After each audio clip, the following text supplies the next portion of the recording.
Vamos lá mergulhar na história da bruxaria.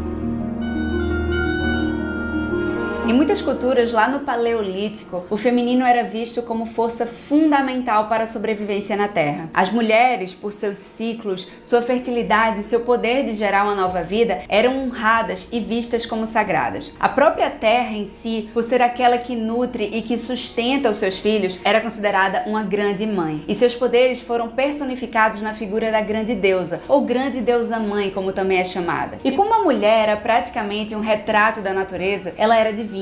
Quando a gente fala da grande deusa, nós estamos falando da força feminina da Terra, que também está dentro de todas as mulheres. Parafraseando o grande mitologista e professor Joseph Campbell, a mulher foi o primeiro ser adorado pelo mundo humano, por conta justamente do reflexo que ela é da natureza. Esse aqui é um registro de 25 mil anos antes de Cristo, chamado de Vênus de Lowsell, na qual nós vemos a figura de uma mulher que segura seu ventre ao mesmo tempo que também tem uma lua crescente nas mãos, porque os seus ciclos menstruais estão alinhados com as fases lunares. E essa lua crescente também se assemelha a um chifre de touro, que é símbolo universal do elemento terra e da fertilidade. Nas culturas paleolíticas, antes do cultivo do alimento e da domesticação de animais, as populações humanas eram basicamente coletoras e caçadoras. E é muito interessante observar como a ênfase ao feminino floresce muito mais fortemente nas zonas equatoriais, locais onde a terra é fértil, onde a terra é abundante. Já nas tribos caçadoras de grandes animais, nas quais a natureza é hostil e a coleta é escassa, a força física e a competitividade se fazem muito necessárias, e a ênfase então é masculina. E é interessante também observar que os hebreus foram um povo que rejeitou completamente a ideia da deusa, chamando inclusive de abominação. E como disse Joseph Campbell, não é à toa que a terra da qual Adão foi feito é pó. Entender a relação entre o ser humano e a natureza é essencial para entender a figura da deusa mãe. Quando se há uma vida humana completamente regida pela relação entre indivíduo e terra, nós vemos que o tempo das pessoas era o tempo da terra. Então era necessário saber esperar a hora do nascimento,